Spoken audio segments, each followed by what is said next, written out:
샬롬 서양 음악사 13번째 신고전주의 음악의 전반적 특징은 낭만 시대 이전의 음악, 특히 17, 18세기의 음악을 새롭게 접목한 것이다. 조성 대위법, 푸가 형식 등을 음악에 수용했으며 특히 바로크의 연주 방식과 형식, 장르에 관심을 보였다. 또한 패러디 기법을 이질화하고 변질시키는 방법을 사용하여 전통을 회화해 새로운 의미를 부여하기도 했다. 신고전주의는 전통음악 양식을 수용했지만 이를 그대로 답습하지 않았고 작곡가마다 다양한 방식으로 활용하여 현대적으로 변화시켰다. 신고전주의의 중요한 미학적 특징은 반낭만적 성향이다. 신고전주의는 19세기 낭만시대 음악만을 배척한 것이 아니라 20세기 초반에 나타났지만 낭만적 미학관의 요소를 가진 인상주의 표현주의에 대한 거부로 이어졌다. 즉 주관적 표현과 깊은 의미를 주장하는 형이상학적 음악을 거부하며 지나친 내면성에 반대했다. 또한 낭만주의의 감정미학을 거부하면서 음악 자체의 의미를 부여하는 고전주의적 절대음악을 추구했다. 예를 들어 스트라빈스키는 음악이 홀로 감정을 표현하고 스스로 극적인 장면을 연출하며 심지어 자연을 모방하기를 기대한다면 불가능한 기대를 하는 것이라고 말하면서 음악은 음과 시간이라는 음악적 재료를 질서 있게 조직화하는 것이라고 주장했다. 그는 대위법을 매우 강조했는데 이 역시 반낭만적 절대음악관과 관련 깊다. 스트라빈스키는 나는 대위법이 작곡가의 관심사를 순수 음악적 문제로 집중할 수 있게 하는 유일한 수단이라고 본다라고 했다. 신고전주의 대표적 작품으로는 사티의 소크라테스, 프로코피에프의 고전적 심포니, 스트라빈스키의 폴치넬라, 마브라 시편 교향곡, 콘체르토, 힌데미티의 실내음악 2번, 5번, 오케스트라를 위한 협주곡 등이 있다. 일반적으로 신고전주의 작품은 조성적 특징을 지닌다. 그러나 1920년 이후 셈바르크의 12음기표는 무조음악이라 할지라도 장르나 형식 면에서 전통음악에 의존적으로 이를 넓은 의미에서 신고전주의라 부르기도 한다.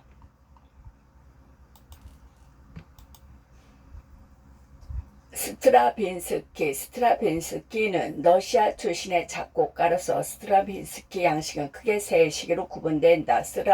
스트라빈스키는 당대 유명한 오페라 가수였던 표드로 스트라빈스키 아들로 러시아 근교에서 태어났다. 9살부터 피아노를 배웠는데 피아노 즉흥 연주를 통해 음악 아이디어를 얻는 작곡 방식은 그의 평생 습관으로 자리 잡는다. 법대를 졸업한 후 1905년부터 스트라빈스키는 립스키-코르사코프에게 작곡을 사사하며 본격적으로 작곡가의 길로 접어들었다. 파리에서 활약한 러시아 발레단의 매니저 디아길레프와의 만남을 통해 창작한 세계 발레 음악은 그의 초기 양식을 대표하는 곡으로 스승의 영향과 러시아의 민족적 요소가 나타난다. 이 작품들은 리듬의 역할이 중요시되고 서구적 세련성에서 벗어나 독자적인 원시주의적 에너지를 보여주면서 20세기 대표적 작품으로 자리매김했다. 1920년대 들어 스트라빈스키는 신고전주의로 방향을 전환하였다.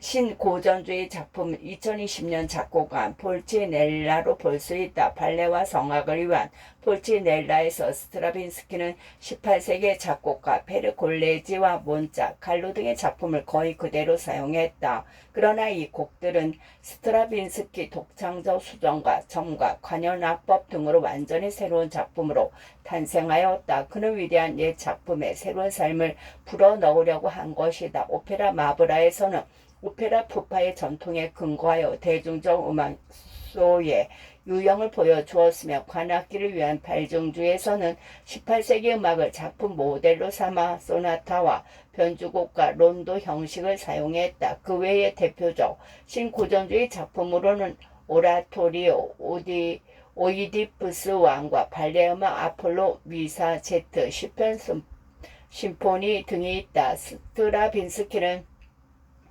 1952년 칸타타에서 처음으로 12음기법을 사용했고 그는 특히 베베른에게서 영향을 받았고 마쇼의 동질 서리돔 구조에도 관심을 보였다. 이 시기 대표적 작품으로는 아군과 피아노 오케스트라에 위한 무브먼트, 레퀴엠 등이 있다.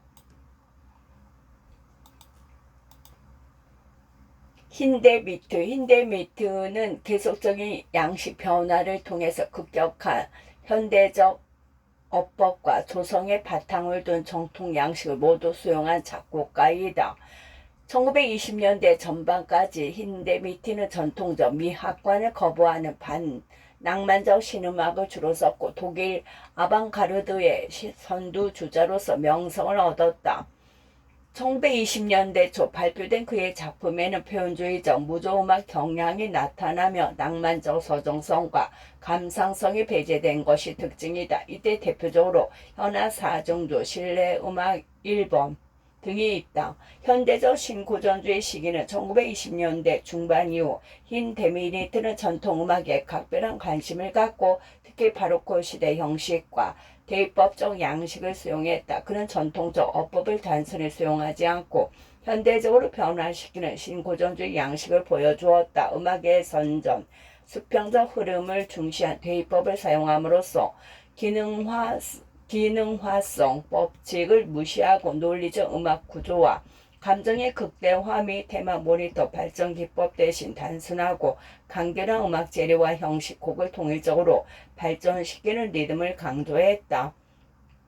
실용음악 힌데르크는 일생 동안 음악 활동을 하는 아마추어 그룹을 중요하게 생각하고 이들을 위한 음악을 작곡했다. 그는 연주자의 능동적 태도와 청중의 수동적 태도가 분리된 것을 비판하면서 실제로 연주될 수 있거나 기능성을 지닌 실용음악을 작곡했다. 조성적 신고전주의 시기 1930년대 이후 힌데미트는 전통적 양식으로 복귀하고 조성이 강조된 구조적 대입법 양식에 의한 작품을 발표했다. 1937년 발표된 작곡 지침서에서 힌데미트는 음악의 자연 법칙과 조성을 강조한 독자적 이론을 확립하고 이 이론에 따른 16곡의 소나타를 비롯한 많은 작품을 썼다. 대표적 작품으로는 음의 유희, 마리아의 생애, 수정판 비츠버그 심포니, 미사 등이 있다. 힌데미트 첼로와 피아노를 위한 소나타 제2악장 앞부분을 보면 이 작품은 힌데미트가 그동안 받았던 여러 영향에서 벗어나 신고전주의 양식으로 전환하는 단계를 보여준다. 1920년대 전반기의 힌데미트는 바로크 음악에 많은 관심을 갖고 이를 자신의 작품에 반영하였기에 신고전주의 대신 신바로크주의라는 개념으로 그의 음악이 설명되기도 한다. 이 소나타는 1919년에 작곡되었고 1921년 수정되었으며 수정판만 출판되었다. 1921년 수정판에서 제1악장은 완전히 새롭게 작곡되었고 제3악장은 삭제되었으며 제2악장은 수정되었다. 이에 따라 새로운 수정판은 두 악장으로 구성되고 각각은 다시 명확하게 두 부분으로 나뉜다. 여기서 악보가 제시된 부분은 제2악장은 느린 부분으로 구성이 되었고 느린 부분은 박자, 기호 없이 매우 자유롭게 진행되는데 형식적으로 세 부분이 구성이 된다.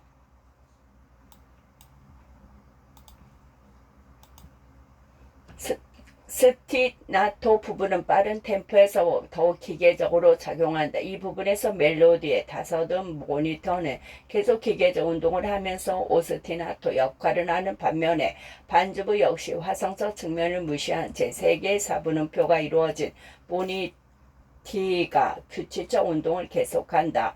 이로써 날카로운 불역 화음이 생겨나며 장단의 조성체계가 더 이상 작품 구조의 내재적 원리로 작용하지 않는다.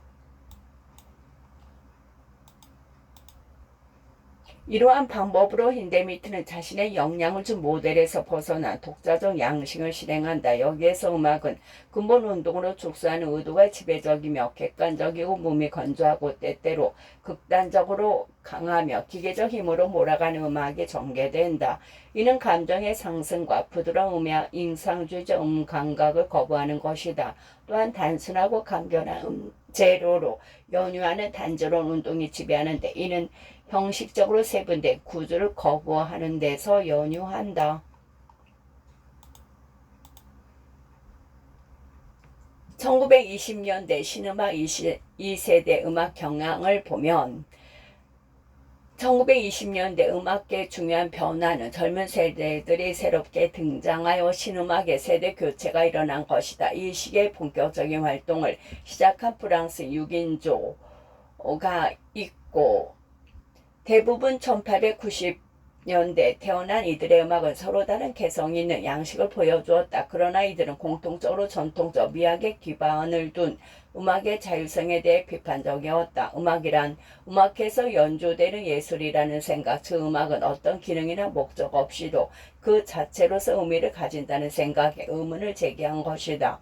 셈베르크, 스트라빈스키, 바로토크 등 신음악 1세대가 확고하게 고수한 이러한 미학관과 단호하게 결별을 시도한 신음악 2세대는 폭넓은 의미에서의 기능성의 중요성을 부여했다. 이에 따라 시대의 변화와 일상적 삶을 음악에 담으려는 의도 있는 시도가 나타났다. 신음악 2세대가 가장 거부했던 전통은 낭만주의였다. 그들은 복잡한 화성과 형식, 세분화된 표현력, 음악에 대한 숭고한 미학 등의 낭만주의에서 벗어나 20세기의 빠른 시대적 흐름을 음악에 직접 담고자 시도했다. 단순한 선율선과 자연스럽고 이해하기 쉬운 형식이나 대규모 오케스트라보다 실내 음악을 선호했다. 현음악을 위한 무반주곡이 다시 애호되기 시작한 것도 화성의 지배에서 벗어난 선율적 흐름에 의한 음악에 관심을 가졌다는 것을 보여준다. 미요의 현악 4중주 4번은 단순하고 가벼운 분위기의 새로운 실내악 유형을 보여주며 힌데미트의 실내악 음악 1번은 독특한 리듬과 대입법적 양식 그리고 아코디언과 12개 독주 악기가 풍부한 풀의 화음을 창출해 큰 주목을 받았다. 오네게르는 퍼시픽 2231에서 새롭게 등장한 증기기관차를 일종의 문명의 상징으로 표현했다. 또한 현대적 주제를 다루는 시대 오페라가 나타난 현대적 삶의 일상적 사건과 개인적, 경제적, 정치적 영역에서 나타나는 인간관계를 중심 주제로 다루었다. 신음악 2세대는 대중성과 예술성의 화합을 추구하고 재즈와 같은 대중음악을 예술음악에 수용하였다. 또한 음악의 기능을 다양한 측면에서 추구해 실용음악을 작곡했다.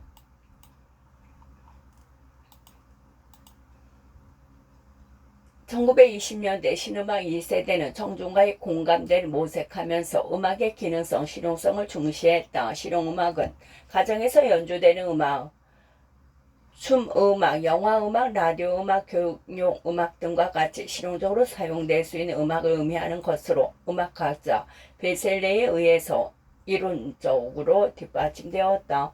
베셀레는 인간의 삶과 연관되는 청중이 쉽게 연주하면서 즐길 수 있는 과거, 중세는 르네상스 음악을 이상적 실용음악으로 보았다. 힌데미트는 음악 활동을 하는 아마추어 그룹을 중요하게 생각해 이들을 위한 음악을 작곡했다. 이는 애호가를 위한 음악, 어린이를 위한 음악, 라디오 음악, 기계적 악기를 위한 음악이 음악회용 음악보다 훨씬 더 중요하다라고 주장하였다. 그래서 그는 연주자의 능동적 태도와 청중의 수용적 태도가 불된 것을 비판하면서 실제 연주될 수 있거나 실제적 기능성을 가지는 실용음악을 작곡했다. 대표작으로는 현악 오케스트라 프루트 오보에를 위한 유희 음악과 관현악 협주를 위한 교육용 음악과 애호가를 위한 유희 음악 등이 있다. 바이른 프레 히트 대본에 곡을 붙인 서푼짜리 오페라에서 대중성과 예술성을 화합시킨 실용음악을 추구했다.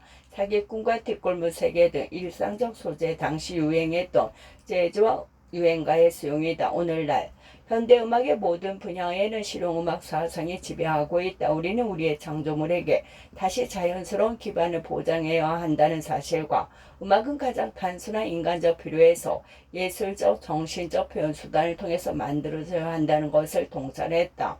아이슬러는 정치적 기능을 갖는 실용음악을 추구하였다. 음악의 힘으로 세상을 변화시키자라는 모토를 일생 동안 추구한 그에게 음악은 사회를 직접 반영하는 예술이며 사회를 변화시킬 수 있는 수단이다. 아이슬러는 텍스트가 있는 성악 음악에서 시민적 음악회의 서정성에 대한 저항을 시도하며 정치적 기능성을 드러내는 합창음악을 작곡하였다. 대표적으로 우리는 붉은 확성기, 그리고 독일 사회당과 고별하라, 코민텔은 붉은 결혼식, 연대기 등이 있다.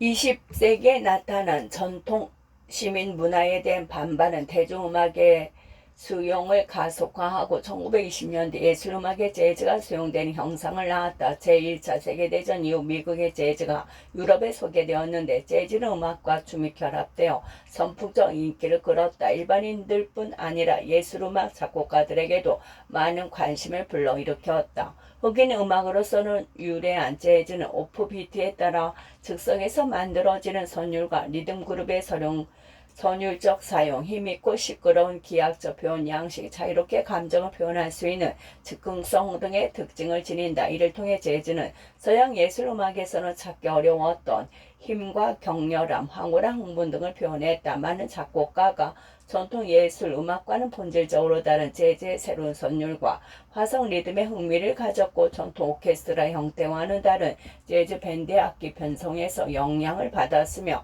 다큐와 금과 낙키를 중요시했다. 특히 재즈는 흑인 낭만적 음악에 대한 대항 수단으로 이해되었다. 재즈에서 느낄 수 있는 흑인의 정열은 자유롭고 힘있고 서구의 문명에 갖지 못한 원초적인 것의 상징이었다. 다른 한편으로 재즈의 발생지 미국은 끝없는 기술 진보의 상징으로 여겨졌다.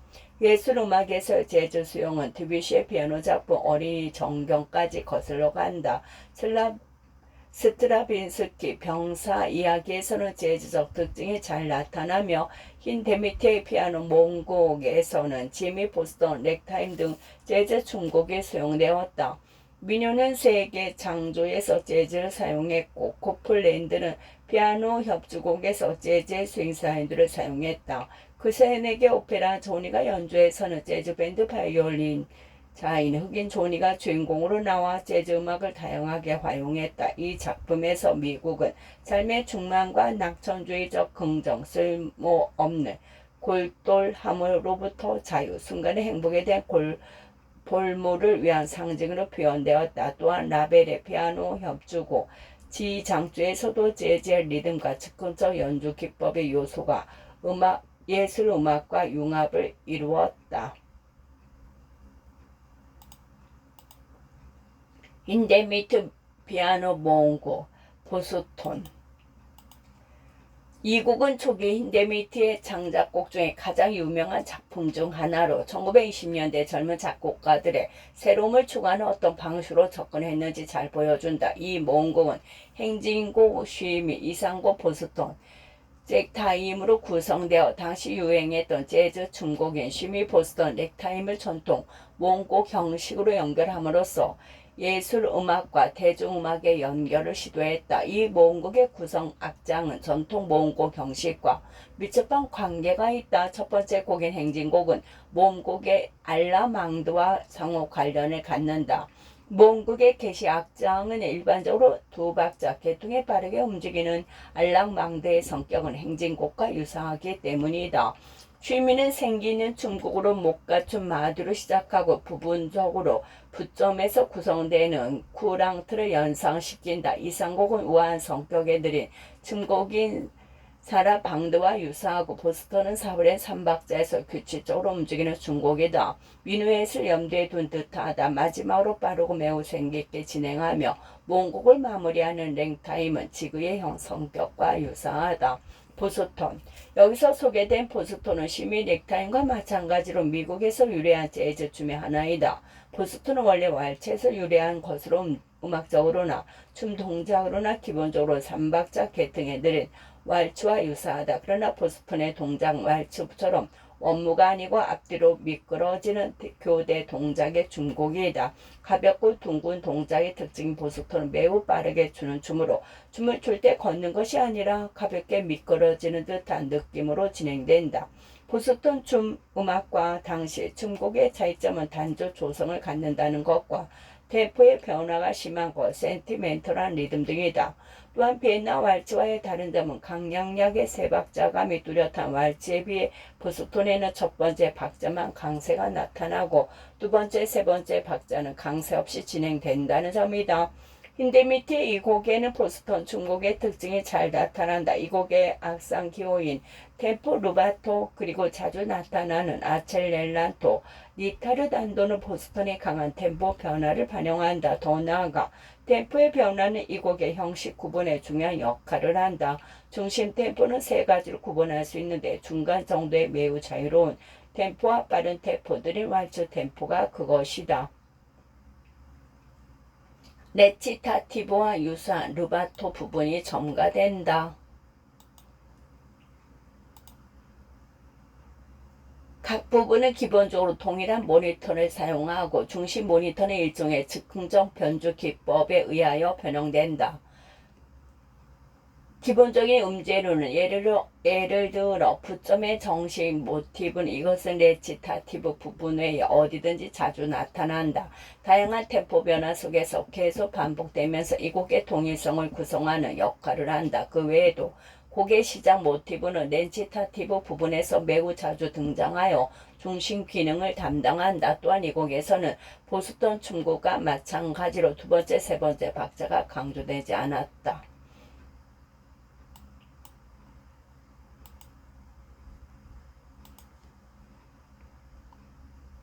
더 나아가 이 중심음은 중지, 화음으로서 뚜렷이 나타난다. 화성적으로 흥미로운 점은 3도 음정이다. 이 곡에서는 장 3도와 단 3도가 동일한 화음으로 통합되어 나타나는데 이는 전통 화성의 기능이 와해되는 과정을 보여준다. 중성적 3도라 불리는 이 화음은 이 영동 음적으로 기보되어 나타나는데 이를 통해 화성은 더욱 모호해진다.